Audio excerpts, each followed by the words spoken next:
So எல்லாருக்கும் ஒரு பெரிய ஹாய். முக்கியமாக ஃபிலிம் ரோல் ஃபேமிலிக்கு எல்லாரும் வந்துட்டீங்கல்ல. இன்னைக்கு நம்ம ஒரு வேற level Indonesian horror, thriller, fantasy, super நேச்சுரல்னு சொல்லிக்கிட்டே போகலாம். ஏன்னா இந்த கதையில எல்லாமே இருக்கு. ஸோ ஒன்லைன் என்ன அப்படின்னா, பூமிக்கு அடியில் மோசமான ஈவில் சக்திகள்லாம் வாழுதுங்க. ஒரு சாத்தான் கூட நம்ம சொல்லிக்கலாம். ஸோ இந்த ஈவில் சக்திகள்லாம் பூமியோடைய அடிப்பகுதியை விட்டு மேலே வந்து பூமியையே கண்ட்ரோல் பண்ணணும் அப்படின்னு நினைக்குதுங்க. ஸோ அந்த ஈவில்லாம் என்னென்ன, அதுங்க என்னென்ன பண்ணுதுங்க, அதை எப்படி தடுக்க போறாங்க அப்படின்றது தான் முழு கதையே. ஸோ இது வந்து ஒரு ஆந்தாலஜி சீரீஸ். வேற வேற கதைகள், பட் எல்லாமே ஒன்னோட ஒன்று கனெக்ட்ல இருக்கும். ஸோ அதனால வீடியோவை ஃபுல்லா பாருங்க. நீங்க வந்திருக்கிற இடம் உங்க ஃபிலிம் ரோல். ஞாபகமா உங்க ஃபிலிம் ரோலை சப்ஸ்கிரைப் பண்ணி உங்க சப்போர்ட்டை கொடுங்க. ஸோ இன்னைக்கு நம்ம 2024வது வருஷத்துல ரிலீஸ் ஆன நைட் மேர்ஸ் அண்ட் டே ட்ரீம்ஸ்ன்ற ஒரு வேற லெவல் இந்தோனேஷியன் சூப்பர் நேச்சுரல் கதையை தான் பார்க்க போறோம். கதையுடைய ஆரம்பத்துல 2015வது வருஷம் இந்த ஒரு கார்ல இவரோட பேர் வந்து பாஞ்சி. இவர் வந்து ஒரு டாக்ஸி டிரைவர். ரொம்பவே கஷ்டப்படுற ஒரு ஃபேமிலியை சேர்ந்தவர். ஸோ இப்போ வந்துட்டு ஒரு நர்ஸ் லேடி மாதிரி இருக்காங்க. அவங்கள தான் டாக்ஸில கூட்டிட்டு போய்கிட்டு இருக்காரு. அவங்க வந்து ஒரு ஓல்டேஜ் ஹோம்ல வேலை செய்யறவங்களாம். ஸோ பாஞ்சியும் வந்துட்டு நீங்க வேலை செய்யற அந்த ஓல்டேஜ் ஹோம் வந்துட்டு ரொம்ப ரொம்ப பெருசுல, பணக்காரங்க தான் அங்க கொண்டு வந்து சேர்ப்பாங்கல்ல. எனக்கும் என் அம்மாவை கொண்டு வந்து சேர்க்கணும் தான் தோணுது, ஆனா என்கிட்ட தான் காசே கிடையாது அப்படின்னு சொல்லிட்டு அந்த நர்ஸ் லேடியை கொண்டு வந்து அந்த ஓல்டேஜ் ஹோம்ல விடுறாரு. பார்த்தா அந்த ஓல்டேஜ் ஹோமே ஒரு அரண்மனை மாதிரி இருக்கு. அவ்வளோ சூப்பரா இருக்கு. உடனே அந்த நர்ஸ் லேடி நம்ம பாஞ்சியை பார்த்து என்ன சொல்றாங்கன்னா, நீ உங்க அம்மாவுக்கு ஹாஸ்பிட்டல்ல பிறக்கும் பொழுது உங்க அம்மா உன்னை அங்கேயே விட்டுட்டு வந்துட்டா அது எவ்வளவு பெரிய கொடுமை. ஆமாங்க, ரொம்ப பெரிய தப்பு தான். ஆனா உங்க அம்மா அதை பண்ணல. ஆனா நீ மட்டும் எதுக்காக ஓல்டேஜ் ஹோம்ல கொண்டு வந்து சேர்க்கணும்னு சொல்ற? உடனே பாஞ்சியும், எங்க நான் வந்து சேர்க்கணும்னு நினைச்சாலும் என்னால சேர்க்க முடியாதுங்க. இவ்வளவு பெரிய ஓல்டேஜ் ஹோமுக்கு காசு நான் எங்க போறது? இந்த டாக்ஸி ஓட்டி கிடைக்கிற காசுலாம் ஒரு நாள் செலவுக்கே பத்த மாட்டேங்குது. இதுல நான் எப்படிங்க? ஆனா அகைன் அந்த நர்ஸ் லேடி என்ன சொல்றாங்கன்னா, உன் அம்மாவை இங்க கொண்டு வந்து சேர்க்காத, அவ்வளவுதான் சொல்லிட்டேன் அப்படின்னு சொல்லிட்டு அவங்க அங்க இருந்து போறாங்க. அப்ப அந்த ஓல்டேஜ் ஹோம்ல இருக்கிற ஒரு ரிசப்ஷனிஸ்ட் லேடி ஒருத்தங்க அவங்க வெளியே வராங்க. பாஞ்சி கிட்ட உன் அம்மாவுக்கு எவ்வளவு வயசு ஆகுது அப்படின்னு சொல்லி கேட்க இவரும் 71ன்னு சொல்றாரு. அதோட என்னோட அம்மாவுக்கு ஞாபக மறதி வேற, கொஞ்சம் கொஞ்சமா ஞாபகங்கள் போய்கிட்டு இருக்குன்னு சொல்ல உடனே இந்த ரிசப்ஷனிஸ்ட் லேடியும், சரி நீங்க ஒன்றும் கவலைப்படாதீங்க, இங்க பணக்காரங்களை மட்டும் தான் கொண்டு வரணும்னு அவசியம் கிடையாது, உங்களுக்காக நான் ஒரு ஆஃபர் தரேன், கம்மி காசுலயே உங்க அம்மாவை நீங்க இங்க சேர்க்கலாம் அப்படின்னு சொல்ல பாஞ்சிக்கு அவ்வளவு சந்தோஷம். ஆனா ஒரு நர்ஸ் லேடி இந்த மாதிரி ஓல்டேஜ் ஹோம்ல அம்மாவை சேர்க்க கூடாதுன்னு சொன்னாங்கல்ல, அந்த லேடி இந்த விஷயங்களை கேட்கறாங்க. அப்படியே ஒரு மாதிரி பாஞ்சிய ஷாக்ல பாக்குறாங்க. பாஞ்சியும் பாக்குறாரு, ஏன் இந்த நர்ஸ் லேடி ஒரு மாதிரி பாக்குறாங்கன்னு இவருக்கு புரியல. எதேனவோ இவ்வளவு பெரிய ஓல்டேஜ் ஹோமுக்கு நமக்கு ஆஃபர் கொடுத்திருக்காங்களே அப்படின்னு இந்த விஷயத்தை வீட்டுக்கு போயிட்டு பாஞ்சி அவருடைய ஒய்ஃப் கிட்ட சொல்றாரு. சோ பாஞ்சிக்கு வந்து ஒரு வயசான அம்மா, ஒரு ஒய்ஃப், ஒரு குட்டி பாப்பாவும் இருக்காங்க. சோ இவர் வந்து யோசனையிலேயே இருக்காரு, என்ன பண்றதுன்னு தெரியல. அவ்வளவு பெரிய ஓல்டேஜ் ஹோம்ல நமக்கு ஆஃபர் கொடுத்திருக்காங்க. இதை கேட்ட ஒய்ஃபும், எங்க அவ்வளவு பெரிய பணக்காரங்க எதுக்காக நம்மள மாதிரி ஏழைகளுக்கு ஹெல்ப் பண்ணணும்? அதான் எனக்கும் தெரியல. அதோட எனக்கும் அம்மாவை வந்து அங்க கொண்டு போய் சேர்க்கறதுல விருப்பமே இல்ல. ஏன்னா அங்க வந்து எப்படி பாத்துப்பாங்கன்னு தெரியாதுல்ல. அதோட அம்மாவனால எந்த பிரச்சனையும் வரலையே. ஒய்ஃபும் வந்து, ஆமாங்க வயசாயிருச்சுன்ற ஒரே காரணத்துக்காக அவங்களை கொண்டு போய் ஓல்டேஜ் ஹோம்ல சேர்க்கறதுலாம் ரொம்ப பாவம் அப்படின்னு பேசிக்கிட்டு இருக்க அம்மாவும் அங்க வராங்க. 1 கிலோ நான் வெயிட் கம்மி ஆயிட்டேன் அப்படின்னு பாவமா அவங்க சொல்றாங்க. சோ பாஞ்சியுடைய மனசும் மாறுது. அம்மாவை ஓல்டேஜ் ஹோம்ல சேர்க்க கூடாது அப்படின்னு முடிவெடுக்கிறாரு. அவங்க அம்மா கிட்ட பாசமா நடந்துக்கிறாரு. அம்மாவுக்கு வந்து ஞாபகம் மருதி, எதுவுமே சரியா ஞாபகம் இல்ல. ஆனா அவங்க பேர குழந்தைய பார்த்ததுக்கு அப்புறம் நல்லா கொஞ்சி விளையாடுறாங்க. எங்க நம்ம பாஞ்சி அவரோட ஒய்ஃபும் பேசிக்கிட்டு இருக்காங்க, எங்க உங்களுக்கு தான் சிகரெட் பிடிக்கிற பழக்கம் இல்ல, அப்புறம் எதுக்காக லைட்டரை பாக்கெட்லயே போட்டு சுத்துறீங்க? இல்ல எப்பயாவது அது யூஸ் ஆகும்ல அதான் அப்படின்னு சொல்லி இவங்க பேசிக்கிட்டு இருக்கும் போது பின்னாடி நல்லா கேட்டுக்கிட்டு இருந்த குழந்தையோடைய சத்தம் திடீர்னு கேட்கல. என்னடான்னு திரும்பி பார்த்தா பாப்பாவை காணோம். விளையாடிக்கிட்டு இருந்த அம்மாவையும் காணோம். இவங்க பயந்து போய் வேகமா தேடுறாங்க. பார்த்தா அந்த அம்மா என்ன பண்ணிருக்காங்கன்னா, மொட்டை மாடிக்கு அதுவும் எஜ்ஜில கொண்டு போய் அந்த பாப்பாவை உட்கார வச்சுட்டு திரும்ப கீழே வந்துடுறாங்க. எங்க நம்ம பாஞ்சி அவரோட ஒய்ஃபும் அம்மாவை பார்த்ததுக்கு அப்புறம், அம்மா பாப்பா எங்க, பாப்பாவை எங்கம்மா கொண்டு போய் வச்சு அப்படின்னு சொல்ல, எனக்கு சரியா ஞாபகம் இல்லையே, ஆனா நான் படிக்கேட்ல ரொம்ப கஷ்டப்பட்டு நடந்து வந்தேன் தெரியுமா அப்படின்னு சொல்ல, இது படிக்கட்டா அப்படின்னா மாடிக்கு தான் கொண்டு போயிருப்பாங்கன்னு இவங்க வேகமா போறாங்க. அந்த நேரத்துல பாப்பா வந்து அப்படியே மாடியோடைய எட்ஜில் இருக்கு, விளையாடிக்கிட்டே கீழேயே விழுந்துருது. கரெக்டான டைம்ல வந்து பாஞ்சியோடைய ஒய்ஃப் வந்து பிடிச்சு காப்பாத்திடுறாங்க. அவ்வளவுதான், பாஞ்சிக்கும் வர வழி இல்லை. இவ்வளோ ப்ராப்ளம் அம்மாவனால வருதுன்றதுனால அந்த பணக்கார ஓல்டேஜ் ஹோம்லயே ஆஃபரை யூஸ் பண்ணி அம்மாவை சேர்க்கலாம் அப்படின்னு சொல்லி ட்ரை பண்றாரு. ஸோ அடுத்த நாளே அந்த ஓல்டேஜ் ஹோமுக்கு போறாரு. அங்க ரிசப்ஷன்ல வெயிட் பண்ணிக்கிட்டு இருக்கும்போது பக்கத்துலேயே இன்னொரு பர்சன் அவரும் வெயிட் பண்ணிக்கிட்டு இருக்காரு. அவரு நம்ம பாஞ்சியை பார்த்துட்டு, நான் எங்க அம்மாவை கொண்டு வந்து இங்க சேர்த்துட்டேன், அதோட இந்த ஓல்டேஜ் ஹோமை பாத்தியா எவ்வளவு பெருசா இருக்கு, இங்க இருக்கிற போட்டோஸ் எல்லாம் பாரு, கோல்ஃப் விளையாடுறாங்க, பெரிய பெரிய மிலிட்டரி ஜெனரலா இருக்காங்க, இவ்வளவு பெரிய ஆளுங்க எதுக்கு நம்மள மாதிரி ஏழைகளுக்கு ஹெல்ப் பண்ணணும்? இந்த ஓல்டேஜ் ஹோம்ல வேற என்னமோ நடக்குது, அதோட என்னோட அம்மாவையும் பார்க்க விடல தெரியுமா அப்படின்னு சொல்ல, அந்த இடத்துக்கு அந்த நர்ஸ் லேடி வராங்க. உடனே இந்த பர்சன் போயிட்டு, நான் என்னோட அம்மாவை பார்க்கணும் அப்படின்னு சொல்ல, உங்களால பார்க்க முடியாது, ஆனா இன்னைக்கு தானே அப்பாயின்மெண்ட் கொடுத்திருந்தீங்க. இன்னைக்கு தான், ஆனா ஈவினிங், அதோட உங்க அம்மாவுக்கு எனக்கு உங்களை பார்க்கணும்னு சுத்தமா விருப்பமே இல்லையா அப்படின்னு சொல்ல அந்த பர்சனும் செமையா கடுப்பாகிறாரு. நம்ம பேஞ்சியை பார்த்து, பாத்தியா என்ன சொல்றாங்கன்னு, எங்க அம்மா என்ன பார்க்க கூடாதுன்னு சொல்லவே மாட்டாங்க, இவங்க தான் என்னமோ பண்ணிருக்காங்கன்னு கத்திட்டு அங்க இருந்து போறாரு. இதை கேட்கிற நம்ம பேஞ்சிக்கும் வந்துட்டு ஒரு டவுட் வருது. ஆனா அதெல்லாம் கண்டுக்காம அவருடைய அம்மாவை கூட்டிட்டு வந்திருக்காரு. அம்மாவும் இந்த இடத்தெல்லாம் சுத்தி பார்த்துட்டு, பேஞ்சி இந்த இடம் ரொம்ப சூப்பரா இருக்குப்பா, சரி வா நம்ம வீட்டுக்கு போலாம் அப்படின்னு சொல்ல, இல்லம்மா நீங்க வீட்டுக்கு வர முடியாது, நீங்க இங்க தான் இருக்கணும், அப்பா வந்து நான் உங்களை பாத்துக்கிறேன் அப்படின்னு சொல்ல அம்மா ரொம்ப கஷ்டப்படுறாங்க. பேஞ்சியோடைய கால்லெல்லாம் விழுந்து, ப்ளீஸ் என்ன வீட்டுக்கு கூட்டிட்டு போ, நான் பாப்பாவை கூட கொஞ்ச மாட்டேன், இனிமே நான் எதுவுமே பண்ண மாட்டேன்னு கெஞ்சுறாங்க.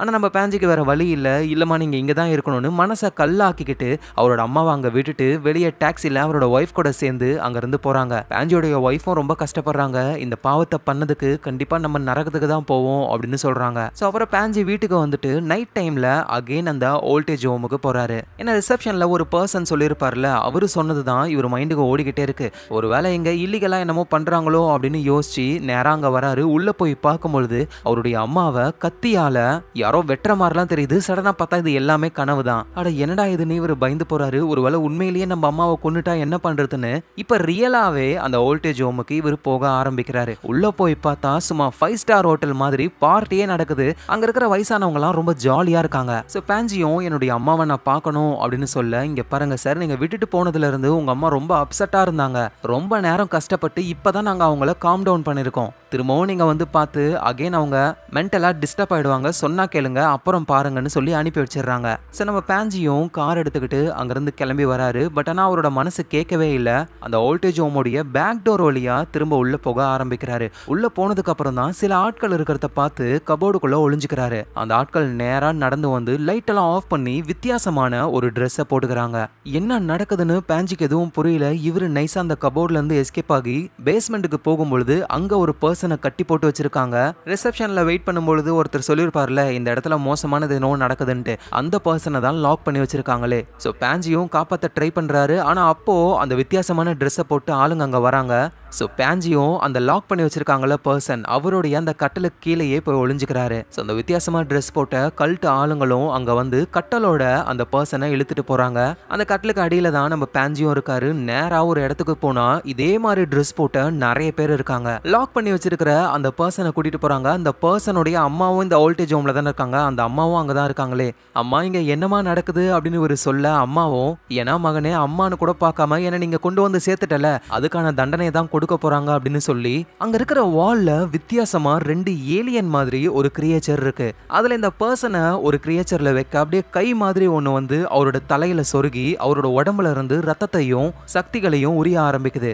இந்த பக்கம் அதே மாதிரி அவருடைய அம்மா வயசானவங்க இருக்காங்கல்ல, அவங்க தலையிலையும் கை மாதிரி ஒண்ணு சொருகி அவங்க உடம்புலையும் ஏதோ ஒரு ரியாக்ஷன் நடக்குது. சோ அம்மாவையும் பையனையும் ஒரு வித்தியாசமான மிருகத்துக்கிட்ட கொடுத்துருக்காங்க. அது குழந்தை மாதிரி இருக்கு, ஒரு பேய் குழந்தை மாதிரி. அது என்ன பண்ணுதுன்னா, அந்த பையன் இருக்காருல அவரை ஒரு வயசான ஆளா மாத்துது. அப்படியே ஆளு கிழவனாகி இறந்து போறாரு. இந்த பக்கம் வயசாகி இருந்த அம்மா வந்து அவங்க இளமை ஆயிடுறாங்க. சோ யங் பீப்புள் கிட்ட இருந்து சக்தியை உறிஞ்சி வயசானவங்களை யங்கா மாத்துது. இந்த விஷயத்த பாக்குற நம்ம பேஞ்சி எப்பா ஆளை ஒடுங்கடான்னு அந்த கட்டல்ல இருந்து இறங்கி எஸ்கேப் ஆகுறாரு.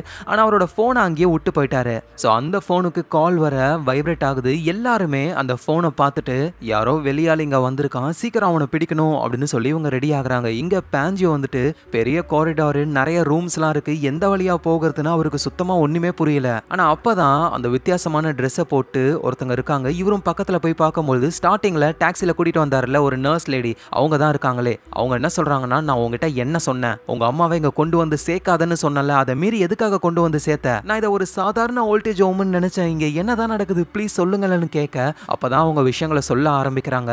மனுஷங்களால கற்பனையே பண்ணி பார்க்க முடியாத கொடூரமான உயிரினங்களும் ஈவில் சக்திகளும் பூமிக்கு அடியில வாழுதுங்க. அதுங்களுடைய மூச்சு காத்தே பயங்கர ஃபிளேமபிள், நெருப்பு பட்டாலே பத்திக்கிட்டு எரியும், அந்த அளவுக்கு மோசமான உயிரினங்கள். இதுங்க வெளியே வந்து இந்த பூமியையே கண்ட்ரோல் பண்ணணும்னு நினைக்குதுங்க. ஆனா அதுக்கு முன்னாடி மனுஷங்களை அதுங்க கைக்குள்ள போட்டுக்கணும். அதுக்காக தான் மனுஷங்களுக்கு ஹெல்ப் பண்ணி அதுங்க கொஞ்சம் கொஞ்சமா பூமியை கண்ட்ரோல் பண்ண போகுதுங்க. நீ இப்ப பார்த்த அந்த மிருகத்தால வயசான ஒருத்தங்களுக்கு இளமையான ஒரு தோற்றத்தை கொடுக்க முடியும். ஆனா அதுக்கு அந்த பர்சனுடைய பொண்ணோ பையனோ தேவை. ரெண்டு பேருமே சொந்த ரத்தமா இருந்தா மட்டும்தான் இந்த விஷயம் ஒர்க் ஆகும். அதோட என்ன பாரு, என் பையனும் இங்க கொண்டு வந்து என்ன சேர்த்தான், என் பையனால இப்ப நான் இளமையா மாறிட்டேன், எனக்கு 103 வயசு ஆகுதுன்னு அந்த நர்ஸ் லேடி சொல்றாங்க. சோ அப்படின்னா இந்த ஓல்ட் ஹவுஸ்ல இருக்கிற எல்லாருமே ரொம்ப ரொம்ப வயசானவங்க தான். அவங்க பசங்களுடைய உயிரை தியாகம் பண்ணி தான் இவங்க இளமையா மாறி இருக்காங்க அந்த ஈவலுடைய ஹெல்ப்பால. பாஞ்சிக்கு புரியல. ஆனா இதனால அந்த ஈவலுக்கு என்ன ஹெல்ப் அப்படின்னு சொல்லி கேட்கும் போதுதான் வயசான அம்மாக்கள் வந்துட்டு இளமையா மாறிடுறாங்க. இதனால மனுஷங்களுக்கு நல்லது. இன்னொரு சைடு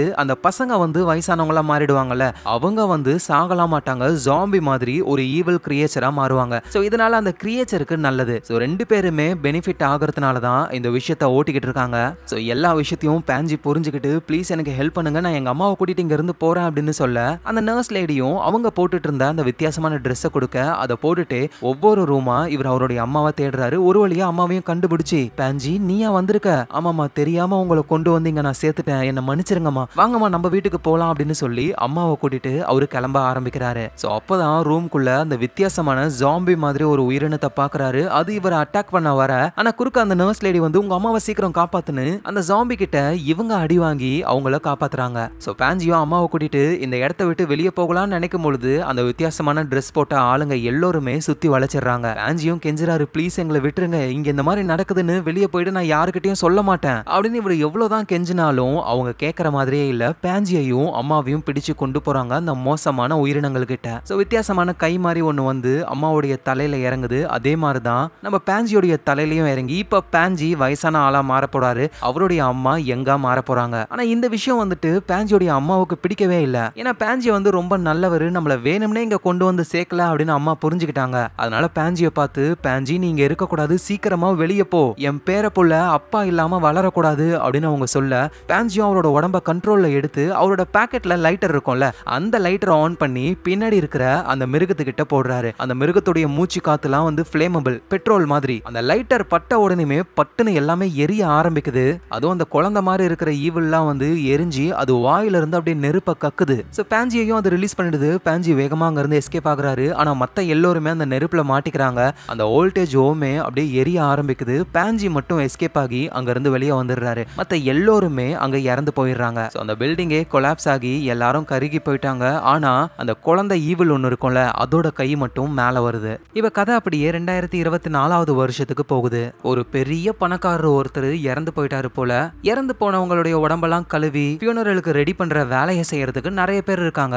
அதுல ஒரு ஆளாதான் இயோஸ் அப்படின்னு ஒருத்தர் இருக்காரு. எல்லாரும் சேர்ந்து அந்த டெட் பாடியை கழுவிக்கிட்டு இருக்காங்க. வீடு சும்மா செமையா இருக்கு. ஆளு பெரிய பணக்காரன், எப்படி இறந்து போனா இவ்வளவு சின்ன வயசுல அப்படின்னு சொல்லி கேட்கும் போதுதான் அங்க இருக்கிறவங்க எல்லாம் சொல்றாங்க, இந்த பணக்காரன் பக்கத்துல இருக்கிற ஆர்பனேஜ்ல இருந்து ஒரு சின்ன பையனை தத்தெடுத்திருக்கான். இன்னும் சொல்ல போனா இந்த ஆளு ஒரு ஏழையா இருந்தவன் தான். அந்த சின்ன பையனை தத்தெடுத்த உடனேயுமே டக்குன்னு இவன் பெரிய பணக்காரனா ஆயிட்டான். சோ 6 நாள் கழிச்சு 7வது நாள் கத்தியால இவனே கொன்னுக்கிட்டு இறந்து போயிட்டான் அப்படின்னு சொல்லி பேசுறாங்க. சோ ஐயோஸும் புரிஞ்சுக்கிறாரு, ஆக்சுவலா அந்த ஆர்பனேஜ்ல இருக்கிற பையனை யாரெல்லாம் தத்தெடுத்து கொண்டு போறாங்களோ அவங்க எல்லாம் பெரிய பணக்காரங்களா ஆயிடுறாங்க ஒரே வாரத்துல. ஆனா 7வது நாள் அவங்க இறந்து போயிடுறாங்க. சோ ஐயோஸும் வீட்டுக்கு வந்து அவரோட ஒய்ஃப் கிட்ட இந்த மாதிரி ஆர்பனேஜ்ல ஒரு பையன் இருக்கான், அவனை நம்ம தத்தெடுக்கிறோம், 6 நாள்லயே பெரிய பணக்காரங்களாகிறோம். உடனே ஒய்ஃபும் 6 நாள் கழிச்சு 7வது நாள் சாக சொல்றியா, நம்ம ஏன் சாகணும், நம்ம பணக்காரங்களா ஆன உடனேயுமே அந்த பையனை கொன்னுடலாம். ஆனா ஒய்ஃப் இதுக்கு ஒத்துக்கல, அவன் சின்ன பையன் எப்படி இதெல்லாம் பண்ண முடியும், நீ ஏன் யோசிச்சுக்கப்பா, இதே மாதிரி கஷ்டப்பட்டே இருக்க போறியா இல்ல பணக்காரியா ஆக போறியான்னு. சோ ஒய்ஃபும் மனசு மாறுறாங்க. ரெண்டு பேருமே அடுத்த நாள் ஆர்பனேஜுக்கு போறாங்க.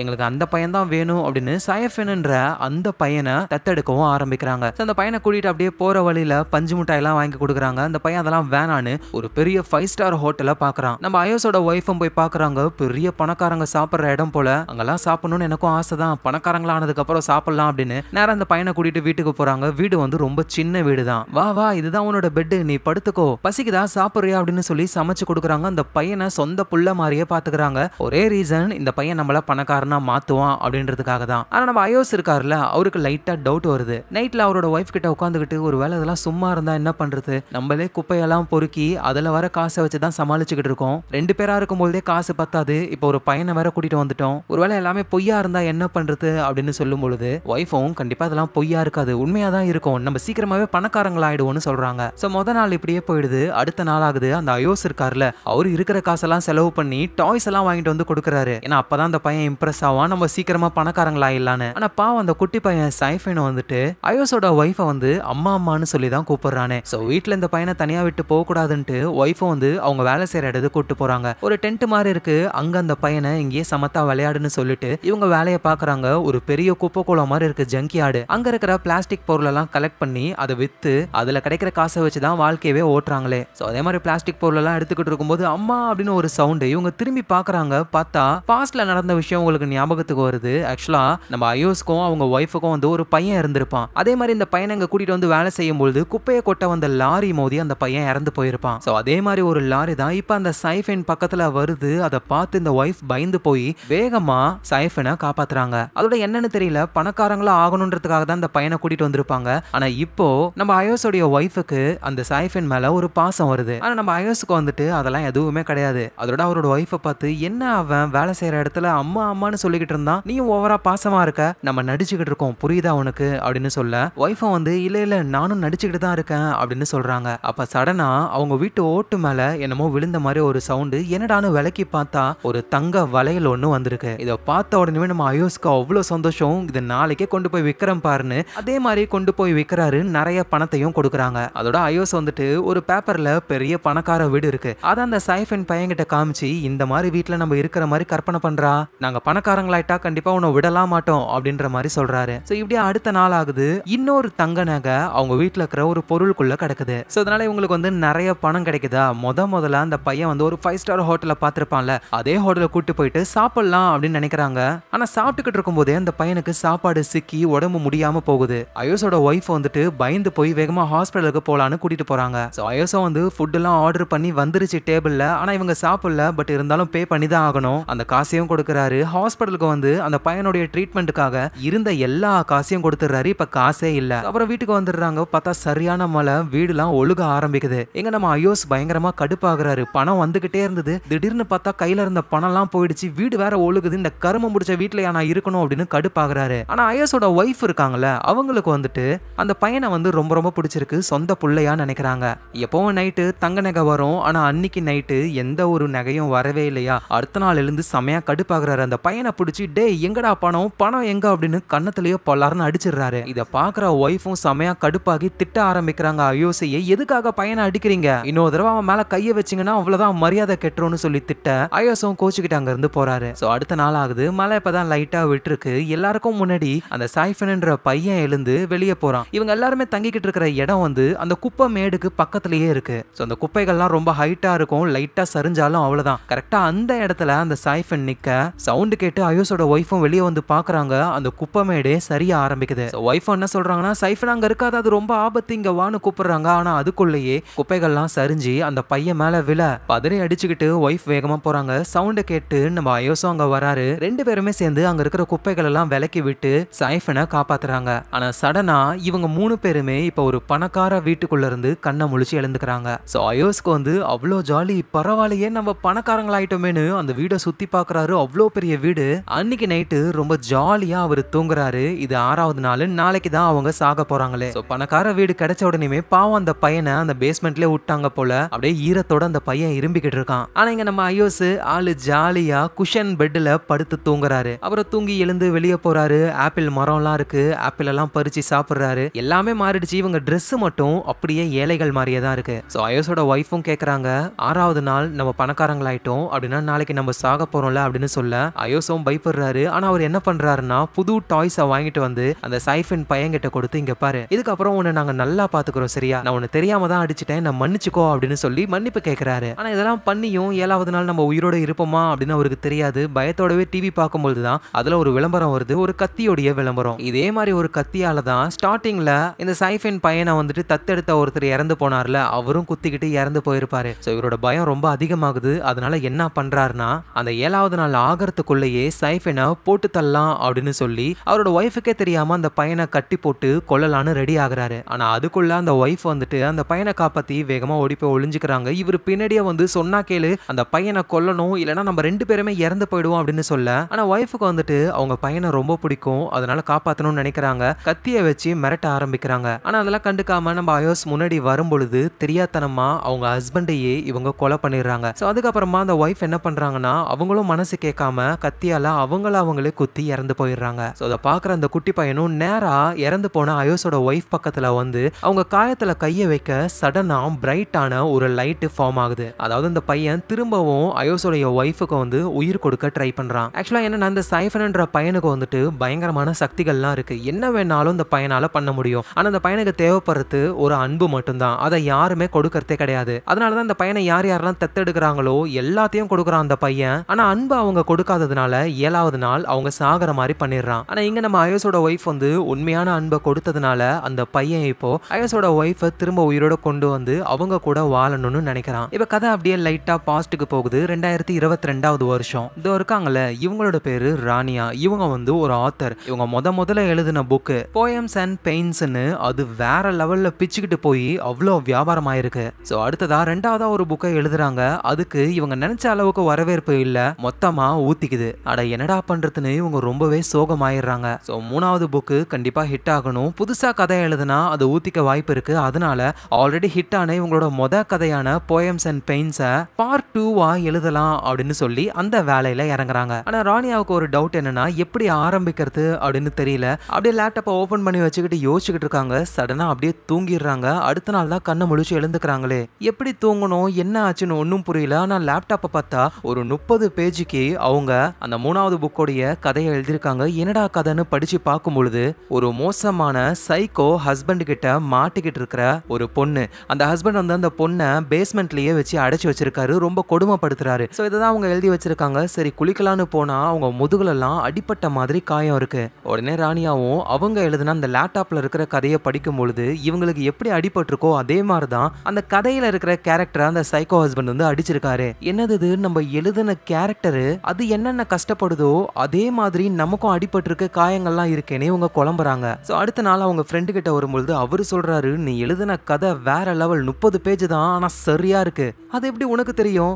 நீ எழுதுறது கூகுள் டிரைவ்ல, என்னால அதை ஆக்சஸ் பண்ண முடியும். மத்த பப்ளிஷர்ஸ்க்கும் அனுப்பிட்டேன். செமையா இருக்கு கதை, முழுசா எழுதி முடிக்க சொல்றாங்க. கண்டிப்பா இது வேற லெவல்ல ஹிட் ஆகும் அப்படின்னு ஒரு சொல்ல. ஆனா இதை எழுதுனது நம்ம ராணியாவே கிடையாது. அவங்க ஜஸ்ட் தூங்கிட்டாங்க. என்ன நடந்ததுன்னு கூட தெரியல. சரி ஓகே இன்னைக்கு நைட்டும் ட்ரை பண்ணலாம் அப்படின்னு சொல்லி லேப்டாப் முன்னாடி உட்காந்துக்கிட்டு வெப்கேமை ஆன் பண்றாங்க. அந்த வெப்கேமோடைய ஆக்சஸை அவங்க ஃப்ரெண்டு கிட்ட கொடுத்து, இங்க பாரு நான் இப்ப கதையை எழுத போறேன், நீ என்ன பண்றனா லைவா வெப்கேம்ல என்ன பாரு, ஏதாவது வித்தியாசமா பார்த்தனா உடனே இங்க வா அப்படின்னு சொல்றாங்க. சோ இப்ப ராணியா வந்து எழுத ஆரம்பிக்கிறாங்க. டக்குன்னு ராணியாவுடைய கழுத்தெல்லாம் மேல பார்த்துக்கிட்டு கண்ணு ஒயிட் ஆகுது. அவங்க கை தன்னாலேயே டைப் பண்ண ஆரம்பிக்குது. அப்படியே அவங்க கழுத்துல காயங்கள் உருவாக ஆரம்பிக்குது. ஏன்னா அந்த கதையில இருக்கிற அந்த சைக்கோ புருஷன் வந்து அந்த பொண்ணு கேரக்டருடைய கழுத்தை நெரிக்கிறான். சோ கதையில நடக்கிற விஷயம் லைவா இவங்க கழுத்தையே நெரிக்கிற மாதிரி காயெல்லாம் உருவாகுது. வலியில துடிக்கிறாங்க. அந்த கதைக்குள்ளேயே போன மாதிரி ராணியாவுக்கு ஒரு ஃபீலிங். அடிச்சு போட்டுட்டு அந்த ஹஸ்பண்ட் வந்துட்டு அங்கிருந்து போயிடுறாரு. அந்த கேரக்டர் வந்துட்டு பேஸ்மெண்ட்லயே தான் வாழுது. அதோட இவங்களுக்கு ஒரு பொண்ணு இருக்காங்க. அவங்க பேரு அஸ்தி. அந்த பொண்ணு அப்படியே சோகமா வந்து அம்மா உங்களுக்கு ஒன்னும் இல்ல அப்படின்னு சொல்ல சடனா நம்ம ராணியா வந்து கண்ணை முழிச்சு எழுந்துக்கிறாங்க. என்னடான்னு பார்த்தா ரியல் லைஃப்ல அந்த வெப்கேம்ல ராணியா ஒரு மாதிரி இருக்கிறத பார்த்துட்டு அவங்களோட ஃப்ரெண்டு வந்து எழுப்பிட்டாங்க. என்ன ஆச்சு உனக்கு, ஸ்ட்ரோக் ஏதாவது வந்துருச்சா, பயந்தே போயிட்டு தெரியுமா அப்படின்னு சொல்றாங்க. உடனே ராணியாவும் வெயிட் பண்ணுன்னு சொல்லி லேப்டாப்ல இருக்கிற அந்த ஸ்கிரிப்டை பார்க்கும் பொழுது இன்னும் சில பேஜஸ் அவங்க கதையை எழுதியிருக்காங்க. ஸோ ராணியாவும் இதை பத்தி சொல்ல அவரு நம்புற மாதிரியே இல்லை. இங்க பாரு இந்த கதையில நீ ரொம்ப மூழ்கி போயிருக்குன்னு நினைக்கிறேன். அதனாலதான் அந்த கேரக்டருக்கு நடக்கிறதுலாம் உனக்கே நடக்கிற மாதிரி நீ நினைச்சுக்கிட்டியோ என்னவோ அப்படின்னு சொல்றாங்க. ஸோ ராணியா அகெயின் வந்துட்டு அந்த கதையை எழுதலான்னு ட்ரை பண்ணும்போது திரும்பவும் அவங்க கண்ணு ஒயிட்டா மாறி அந்த கதைக்குள்ளேயே போறாங்க. ஸோ ஆக்சுவலா என்னன்னா அந்த கதையில இருக்கிற அந்த பெண் கேரக்டர் அவங்களோட பேரு வந்து லாரா. அவங்களுக்கு அஸ்தின்னு ஒரு பொண்ணு இருக்காங்க. அந்த பொண்ணு வந்துட்டு பிறந்ததுல இருந்தே இந்த பேஸ்மெண்ட்ல தான் இருக்காங்க. வெளி உலகத்தை பார்த்ததே இல்ல. அம்மா நம்ம எப்பமா வெளியே போவோம், அது அப்பா விட்டாதாமா நம்ம போவோம் இப்படின்னு அந்த கேரக்டர்கள் பேசுறதெல்லாம் அந்த கேரக்டருக்குள்ளேயே இருந்து நம்ம ராணியாவும் கேட்டுக்கிட்டு இருக்காங்க. ஆனா அப்பதான் அந்த லாரான்ற கேரக்டர் அது கையில இருந்த வெட்டிங் ரிங் காணும்னு புரிஞ்சுக்கிட்டு சீக்கிரம் உங்க அப்பா வரத்துக்குள்ள வேகமா தேடுறாங்க. பார்த்தா அதுக்குள்ளேயே அந்த சைக்கோ ஹஸ்பண்ட் வந்துடுறாரு.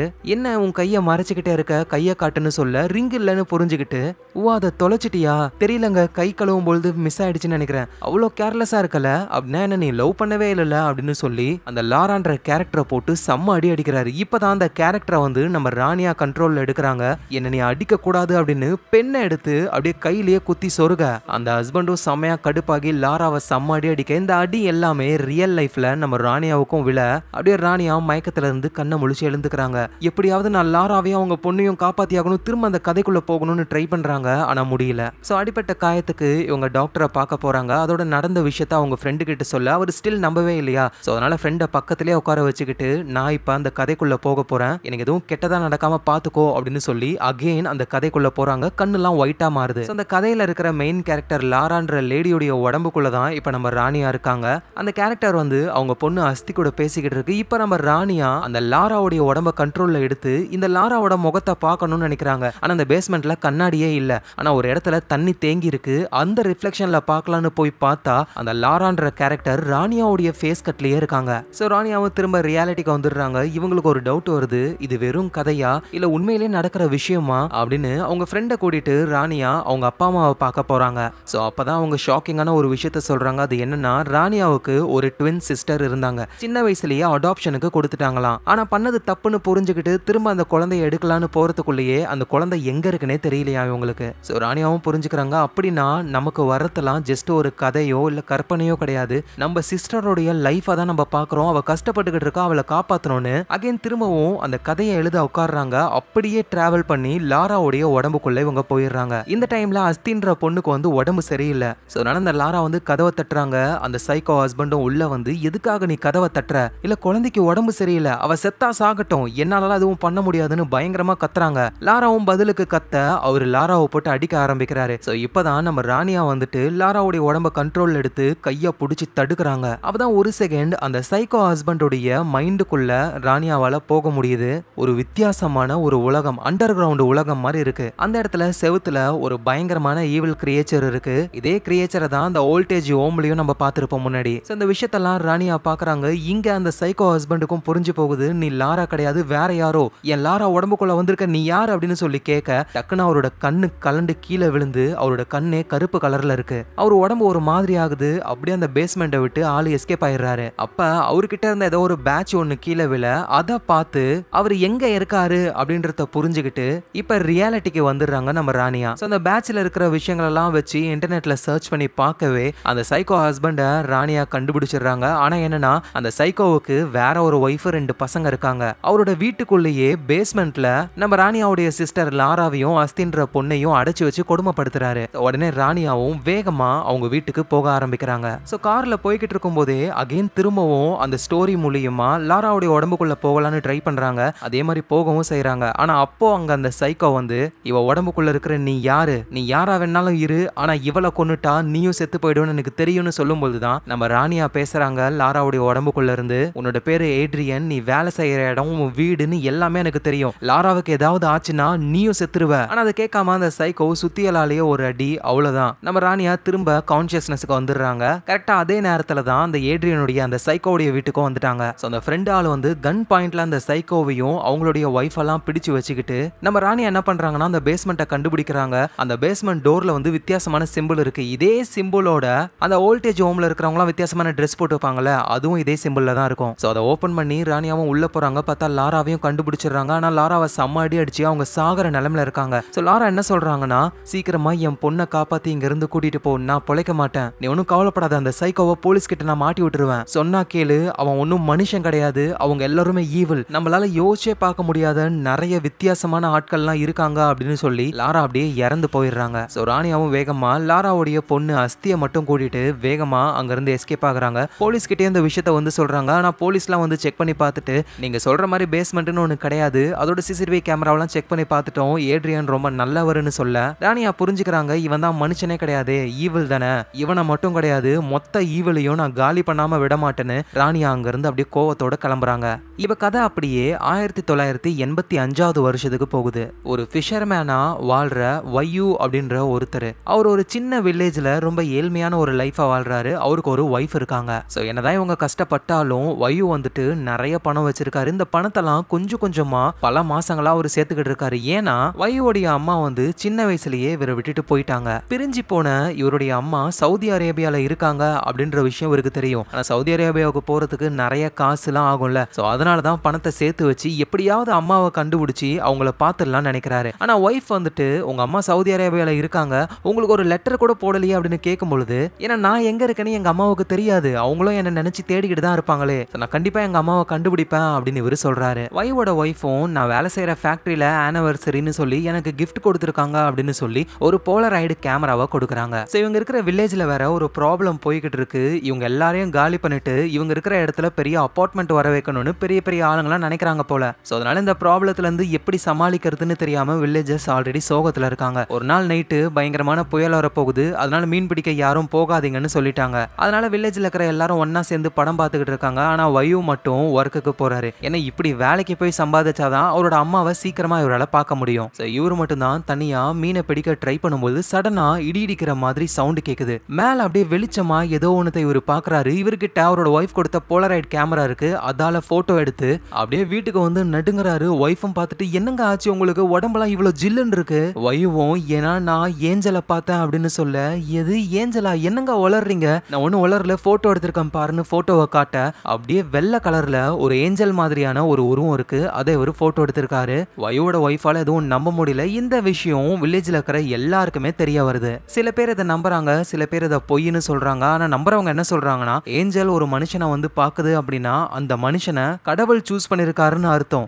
ஏதோ ஒரு முக்கியமான மெசேஜ் அது சொல்லிருக்கு. சோ வயு நீ எங்களை காப்பாத்த வந்த சேவியர்ரா அப்படின்னு சொல்றாங்க. ஆனா வயுக்கு அந்த மாதிரி எதுவும் தோணவே இல்லை. அடுத்த நாள் ஆகுது. நம்ம வயு எடுத்த போட்டோவை அந்த கிராமத்துக்கு வந்த ஒரு ஜேர்னலிஸ்ட் ஒருத்தர் அவர்கிட்ட காட்டுறாங்க. அவரு அதை பாக்குறாரு. போலரைட் கேமரால எடிட்டிங்லாம் எதுவும் பண்ண முடியாது, மேபி இது உண்மையா கூட இருக்கலாம் அப்படின்ற மாதிரி அவருக்கு தோணுது. நம்ம வயுவோட ஒய்ஃபும் அந்த வில்லேஜஸ் கூட பேசிக்கிட்டு இருக்காங்க. அப்ப அந்த வில்லேஜஸ்லாம் சொல்றாங்க, ஏஞ்சல் வந்து வயுவை பார்த்திருக்காங்க அப்படின்னா அடுத்தவங்களுடைய மனசை படிக்கிற சக்திலாம் வயுவுக்கு கண்டிப்பா வந்துரும் இப்படின்ற மாதிரி வயுவை வந்து ஒரு ஜீசஸ் ரேஞ்சுக்கு பேசுறாங்களா. இதை கேட்கிற வயுவோடைய ஒய்ஃபும் பயப்பட ஆரம்பிக்கிறாங்க. அப்படியே பின்னாடி திரும்பி பார்த்தா அங்க ஒரு பர்சன் இருக்காரு. ஆக்சுவலா வயுவோட ஒய்ஃப் வந்து அந்த பர்சன் கூட ஒரு அஃபேர்ல இருக்காங்க. ஒருவேளை வயுவோட மனசை படிக்க முடியும் அப்படின்னா இதை கண்டுபிடிச்சு நமக்கு ஏதாவது தண்டனையை கொடுத்துட போறாடோ அப்படின்னு நினைச்சு அந்த பர்சன் கூட சேர்ந்து ஊரை விட்டே ஓடிடுறாங்க வயுவோட ஒய்ஃப். போறது மட்டும் கிடையாது, வயு சேர்த்து வச்சிருந்த பணம் எல்லாத்தையும் ஆட்டைய போட நம்ம வயு அப்படியே ரொம்ப சோகமா கஷ்டப்படுறாரு. ஆனா அப்ப அந்த ஜேர்னலிஸ்ட் அங்க வராரு. எங்க பாருங்க, உங்களுக்கு எவ்வளவு பணம் வேணுமோ அதை நான் தரேன், ஆனா அதுக்கு பதில் அந்த ஏஞ்சலோட போட்டோ எனக்கு வேணும்னு சொல்லி ஒரு டீல போடுறாரு.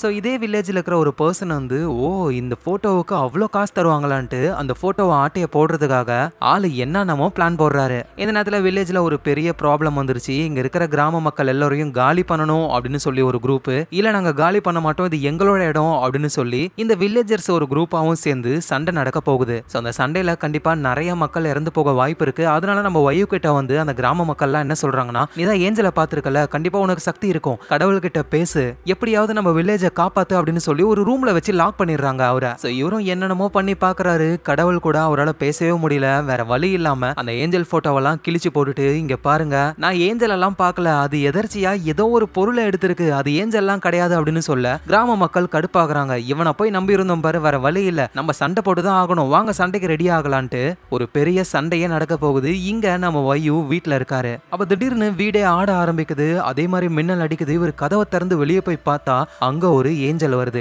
அந்த ஏஞ்சல் இவங்க அம்மாவுடைய உருவத்துல வருது. வயுவும் அம்மா இது நீங்களா, நான் உன்னோட அம்மா இல்ல, உன் அம்மாவோட உருவத்துல வந்தா உன்னால ஈஸியா கனெக்ட் பண்ண முடியும், அதனாலதான் இந்த உருவத்துல வந்திருக்கேன், நாங்க உன்னை செலக்ட் பண்ணிருக்கோம், ஈவில எதிர்த்து நீ போராடணும் அப்படின்னு சொல்லி மெதுவா அந்த ஏஞ்சல் நம்ம வயுவோடைய தலையை டச் பண்ணி அவருக்கு நிறைய நாலேஜ் எல்லாம் கொடுக்குது. டக்குன்னு பார்த்தா இப்ப நம்ம வயு அவரோட ரூம்ல இருக்காரு. வெளியே வந்து கிராம மக்களும் இங்க இருக்கிற மக்களை அபூர்வப்படுத்துறதுக்குன்னு ஒரு குரூப்பும் பயங்கரமா சண்டை போட்டுக்க ஓடி வந்துகிட்டு இருக்காங்க. அப்ப வீட்டுக்குள்ள இருந்து நம்ம வயு வெளியே வந்து ரெண்டு குரூப்பையும் ஸ்டாப்னு சொல்லி அப்படியே அவங்க கண்ணு முன்னாடியே இவர் பறந்து காட்ட எல்லாரும் சண்டையெல்லாம் விட்டுட்டு வயுவுக்கு தலை வணங்குறாங்க. உண்மையிலேயே இவருக்கு கடவுளுடைய சக்தி இருக்கு அப்படின்னு எல்லாரும் நம்புறாங்க. இப்ப கதை அப்படியே 1997வது வருஷத்துக்கு போகுது. பேண்டி அப்படின்ற ஒருத்தரும் அவரோட ஒய்ஃப் டெவி, இவங்களுக்கு ஒரு பையனும் இருக்காங்க. இவங்க ஒரு கஷ்டமான லைஃப் தான் வாழ்றாங்க. பேண்டி வந்துட்டு ஒரு பெயிண்டர், சினிமா போஸ்டர் எல்லாம் வரைஞ்சு கொடுப்பாரு. கிடைக்கிற பணம் வந்து அவ்வளவா இவங்களுக்கு பத்தாது. ஆனா இவரோட ஒய்ஃப் இருக்காங்கல்ல டெவி, அவங்க வந்து ஒரு பணக்கார குடும்பத்தை சேர்ந்தவங்க தான். ஆனா இவரு கூட வாழணுன்றதுக்காக எல்லா பணத்தையும் தூக்கி போட்டு கஷ்டப்பட்டுக்கிட்டு இருக்காங்க. ஒரு நாள் பேண்டியோடைய ஒய்ஃப் டெவிக்கு வந்து உடம்பு முடியாம போகுது. சோ மெடிசன் வாங்குறதுக்காக இவரு போக ஆரம்பிக்கிறாரு. சுத்தமா இவங்க கிட்ட காசே இல்ல. வேற வழி இல்லாம இவங்க லவ் பண்ணும்பொழுது இவங்க ஞாபகார்த்தமா வச்சுக்கிட்டு இருந்த அந்த ரூபா நோட்டை தான் செலவு பண்ணி ஆகணும்ன்ற ஒரு சூழ்நிலை. அப்படி ஒரு போய்கிட்டு இருக்கும்போது ஒரு பழைய பாலடைஞ்சு போன தியேட்டரை பாக்குறாரு. இந்த தியேட்டரை தான் பேண்டி வந்துட்டு ரொம்ப வருஷத்துக்கு முன்னாடி டிக்கெட் கிடிச்சு கொடுக்குற வேலையை செஞ்சுக்கிட்டு இருந்தாரு. அந்த தியேட்டரை பார்த்த உடனே பழைய விஷயம்லாம் அவருக்கு ஞாபகம் வருது. சரி இந்த தியேட்டருக்குள்ள சும்மா போலான்னு உள்ள போய் பார்த்தா வெளியே பாலடைஞ்சு போனது. உள்ள வேற லெவல்ல இருக்கு. கஸ்டமர்ஸ்லாம் இருக்காங்க, ஓனர்ஸ்லாம் இருக்காங்க. அதுவும் பேண்டி ஒர்க் பண்ணும்போது என்னென்ன ஓனர்ஸ் இருந்தாங்களோ அவங்க இன்னமும் அப்படியே வயசு கூட மாறாம இருக்காங்க. இவருக்கு புரியல இங்க என்ன நடக்குது அப்படின்னு சொல்லி கேட்க, வெளியே கஷ்டப்படுற ஒரு லைஃப் எல்லாம் எதுக்கு இருக்கு வாழ்ந்துகிட்டு, இங்க நம்ம கஷ்டப்படவே தேவையில்லை, நம்ம ஜாலியா சந்தோஷமா வாழ்ந்துகிட்டே இருக்கலாம் அப்படின்னு இவங்க சொல்றாங்க. உனக்கு விருப்பம் இருந்தா வா இங்க வந்து வேலை செய்யி ரொம்ப சந்தோஷமா இருக்கலாம் அப்படின்னு சொல்ல பேண்டிக்கும் ஆசை வருது வேலை செய்யலான்ட்டு. ஆனா நம்ம ஒய்ஃப் கிட்டயும் ஒரு வார்த்தை கேட்டுக்கலாம் அப்படின்னு சொல்லி அந்த தியேட்டரை விட்டு வெளியே வந்து நேரா வீட்டுக்கு போறாரு. அவரோட ஒய்ஃபை பார்த்தா அவங்க கொஞ்சம் லுக் வேற மாதிரி இருக்காங்க.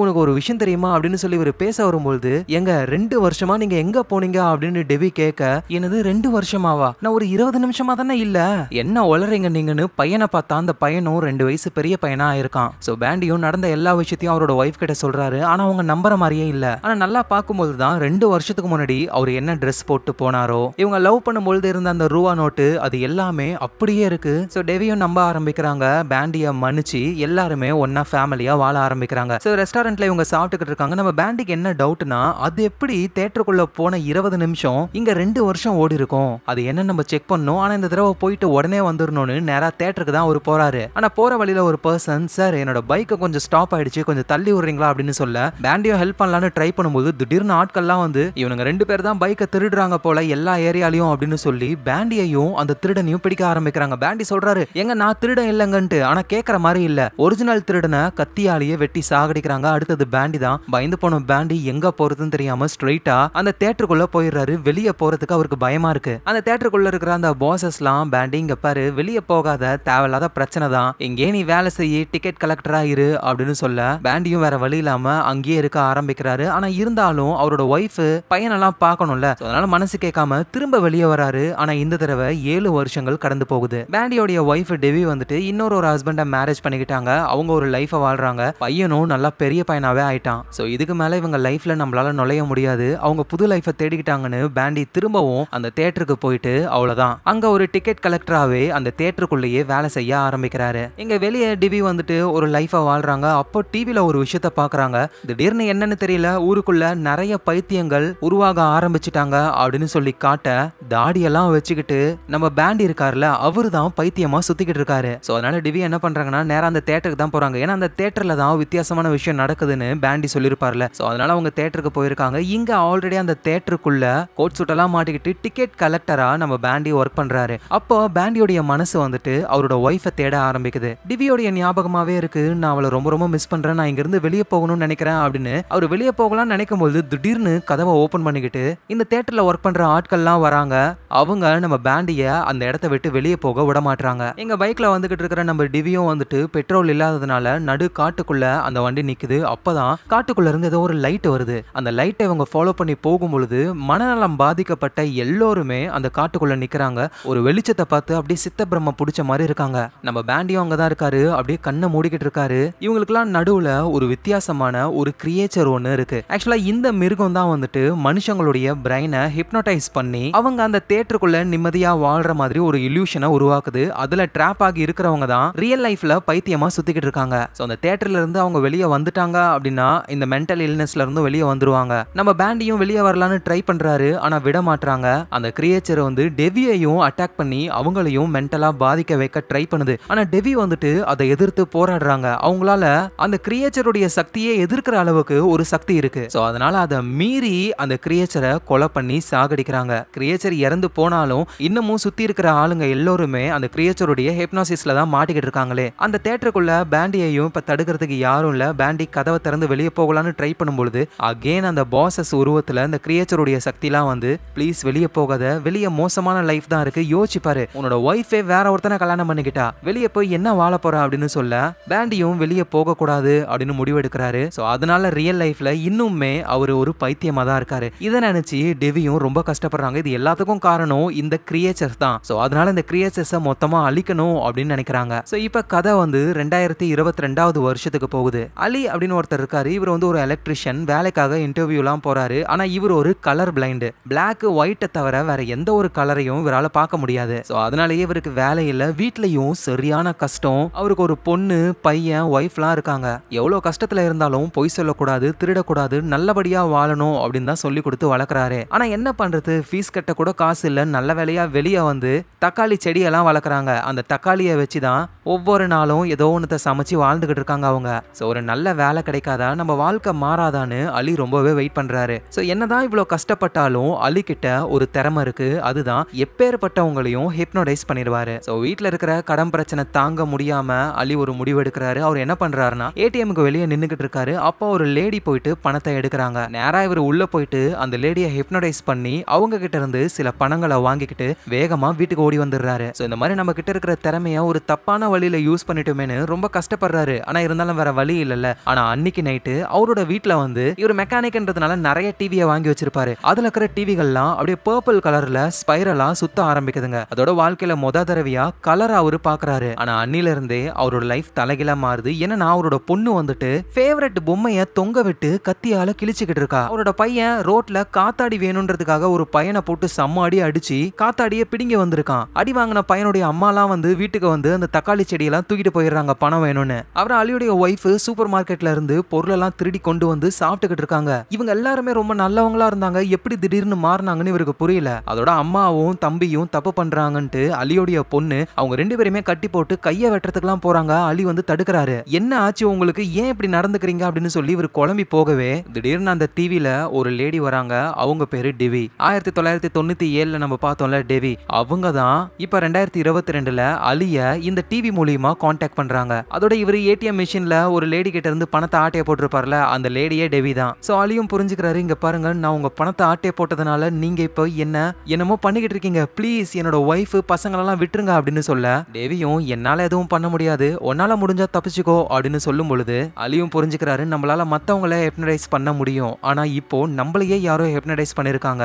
இங்க நடக்கிறது எதுவுமே ரியல் கிடையாது, இதுல இருந்து நம்ம வெளியே வரணும் அப்படின்னு சொல்லி அவரோட மனசை அப்படியே ஒருநிலைப்படுத்த ட்ரை பண்றாரு. சடனா பார்த்தா ஒரு கிளாக்ல ஆளு தொங்கிக்கிட்டு இருக்காரு. சோ இது நம்ம கற்பனை தான் அப்படின்னா ரியல் லைஃப்ல நம்ம எங்கேயோ தொங்கிக்கிட்டு இருக்கோம் அப்படின்னு சொல்லி நல்லா மனசை கண்ட்ரோல் பண்ணி கடைசியா ஒரு வழியா அந்த ஹிப்னோசிஸ்ல இருந்து வெளியே வந்துடுறாரு. சோ இவ்வளவு நேரம் அலி வந்து இந்த டெவின்ற லேடியோடைய ஹிப்னடைஸ்ல தான் மாட்டிக்கிட்டு இருந்தாரு. ஆனா அதுல இருந்து அழகா வெளியே வந்துட்டாரு. சோ டெவியும் சொல்றாங்க, பரவாயில்லையே நீ சூப்பரா வெளியே வந்துட்ட, சோ நீ ரெடி ஆகு, நமக்கு நிறைய வேலை இருக்கு அப்படின்னு சொல்ல, ஏங்க இங்க என்ன நடக்குது, என்ன எதுக்காக கூப்பிடுறீங்க அப்படின்னு சொல்லி கேட்க, பாதாள உலகத்துல இருந்த ஈவில் சக்திகள் எல்லாமே இப்ப மேல வர ஆரம்பிக்குது. அதுங்க இந்த உலகத்தை கண்ட்ரோல் பண்ண போகுதுங்க, அதை தடுக்க ஒன்ன மாதிரியான ஆட்கள் தான் எங்களுக்கு தேவை, சோ ரெடி ஆகு அப்படின்னு சொல்லி அலிய கூட்டிட்டு அவங்க அங்க இருந்து போறாங்க. சோ இப்பதான் வந்து கதை பிரசன்ட் டைமுக்கு வருது. 2024 வருஷம். வால்டியான்ற ஒரு லேடி அவங்க டைமண்ட பாத்துக்கிட்டு இருக்காங்க. இவங்க ஒரு டைமண்ட் அப்ரைசல், ஜஸ்ட் கண்ணுல பார்த்தாலே இது ஒரிஜினலா ஃபேக்கா அப்படின்னு கண்டுபிடிக்கிற அளவுக்கு அவங்க கண் பார்வை அந்த அளவுக்கு செமையா தெரியும். ஆனா இருந்தாலும் வால்டியா வந்து ரொம்ப கஷ்டத்துல இருக்காங்க.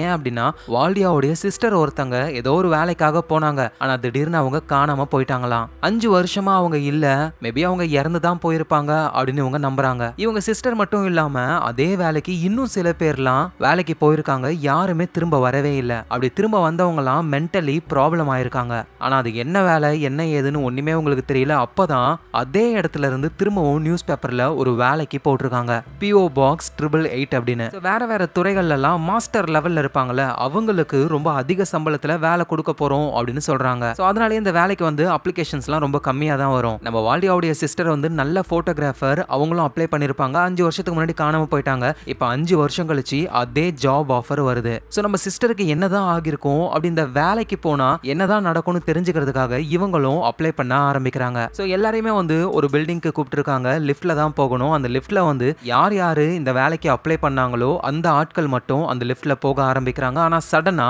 ஒரு புகை வந்து எல்லாருமே மயங்கிடுறாங்க. கண்ணை முழிச்சு நம்ம வால்டியா எழுந்துக்கும் பொழுது ஒரு பெரிய டைனிங் டேபிள் மாதிரி இருக்கு. அதுல நிறைய பேர் உட்காந்துக்கிட்டு இருக்காங்க. முன்னாடி நம்ம பார்த்தோம்ல ஏட்ரியன், அந்த சைக்கோ ஹஸ்பண்ட், அந்த ஆளும் அங்கதான் இருக்காரு. இவங்க எல்லாரும் எதுக்காக உட்காந்துக்கிட்டு இருக்காங்க அப்படின்னா வேலைக்கு வந்திருக்காங்கல்ல மக்கள், அந்த ஆட்களை சாப்பிடுறதுக்காக தான். சோ இங்க இருக்கிற யாருமே மனுஷங்க கிடையாது. இவங்க எல்லாருமே பாதாள உலகத்துல இருந்து வந்த ஒரு பயங்கரமான மான்ஸ்டர்ஸ் தான். அதோட இவங்க வந்து மனுஷங்களை பிடிச்சி மொத்தமாலாம் சாப்பிட மாட்டாங்க. இப்போ கூட ஜாப் ஆஃபருக்கு வந்த கிட்டாரிஸ்ட் ஒருத்தர் மத்தவங்களை விட அவரோட விரல் வந்து வேற லெவல்ல வேலை செய்யும்ல, அதனால அவரோட விரலை அப்படி துண்டு துண்டா கட் பண்ணி அதை மட்டும் சாப்பிடுறாங்க. அப்புறம் ஒரு பர்சன் PhD வாங்கினவரு, அவரோட மூளை வேற லெவல்ல இருக்கும்ட்டு அவரோட தலையை கட் பண்ணி ஓபன் பண்ணி மூளைய வந்து என்னமோ பாதாம் அல்வாவை சாப்பிடுற மாதிரி ஸ்பூன்ல எடுத்து சாப்பிடுறாங்க இந்த மிருகங்கள்லாம். இதை பாக்குற வால்டியாவும் அங்க இருந்து எஸ்கேப் ஆகலான்னு ட்ரை பண்றாங்க. ஆனா அவங்களால முடியல, பிடிச்சு போட்டுறாங்க. அடுத்தது வால்டியாவை தான் சாப்பிட போறாங்க. வால்டியாவுக்கு வந்து கண் பார்வை நல்லா இருக்கும், டைமண்ட் எல்லாம் கண்டுபிடிப்பாங்கல்ல, சோ அதனால வால்டியாவுடைய கண்ணை தான் அவங்க சாப்பிட ட்ரை பண்றாங்க. சடனா அந்த இடத்துக்கு சில குரூப் ஆஃப் ஆளுங்க வராங்க. வந்தது யார் யாருன்னா, இவ்வளோ நேரம் நம்ம பார்த்தோம்ல ஏஞ்சல் மூலியமா சக்தி கிடைச்ச அந்த வாயு அப்படின்றவரு அம்மாவை ஓல்டேஜ் ஹோம்ல சேர்த்து விட்டு அங்க பயங்கரமான மான்ஸ்டர்ஸ் கிட்ட இருந்தெல்லாம் தப்பிச்சு வந்தார்ல, அந்த பேஞ்சி அவரு அப்புறம் கதையை எழுதுறேன்ட்டு அவங்க சிஸ்டரோட மைண்டோட கனெக்ட் ஆகி அந்த சைக்கோ ஹஸ்பண்டை கண்டுபிடிச்சி சிஸ்டரை காப்பாற்றணும்னு நினைச்ச நம்ம ராணியா இந்த மிருகங்களுடைய ஹிப்னோசிஸ்ல மாட்டிக்கிட்ட ஹஸ்பண்டை நினைச்சு ரொம்ப கவலையில இருந்த நம்ம டெவி மூலியமா எல்லா விஷயத்தையும் தெரிஞ்சுக்கிட்ட நம்ம ஆலின்னு எல்லாருமே வந்திருக்காங்க. சோ இவங்க அங்க இருக்கிற மனுஷங்க மாதிரியே இருக்கிற மான்ஸ்டர்ஸ் கூட சண்டை போட ஆரம்பிக்கிறாங்க. ஏஞ்சல் மூலியமா சக்தி கிடைச்ச அந்த வாயு இருக்கார்ல அவருக்கு பயங்கரமான நாலேஜ், எந்த ஒரு விஷயத்தையும் யோசிக்க முடியும், எந்த ஒரு விஷயத்தையும் சால்வ் பண்ண முடியும். ஆனா சடனா அந்த மான்ஸ்டர்கள் தூக்கி போட்ட கத்தினால அவரோட கழுத்து கிழிஞ்சிருது. ஆனா பேஞ்சி வராரு, அவர் அந்த காயத்தை டச் பண்ண உடனேயுமே அது குணமாயிடுது. இதுதான் பேஞ்சியோடைய பவர். அந்த மான்ஸ்டர்கள் பேஞ்சியோடைய தலையோட கனெக்ட் பண்ணி அவங்க அம்மாவை இளமையா மாத்தணும்னு நினைச்சதுங்க. ஆனா அதுக்குள்ளேயே அந்த மான்ஸ்டர்ஸை காலி பண்ணி வெளியே வந்துட்டாரு. அந்த நேரத்துல தான் அவருக்கு இந்த பவர் கிடைச்சிருக்கு. அப்புறம் நம்ம ராணியா எப்படி அவங்க சிஸ்டருடைய உடம்ப கண்ட்ரோல் பண்ணாங்களோ அதே மாதிரி மத்தவங்க உடம்ப இவங்களால கண்ட்ரோல் பண்ண முடியும். அப்படி கண்ட்ரோல் பண்ணி அந்த மான்ஸ்டர்களுக்குள்ளேயே சண்டை போடுற மாதிரி பண்ணி காலி பண்றாங்க.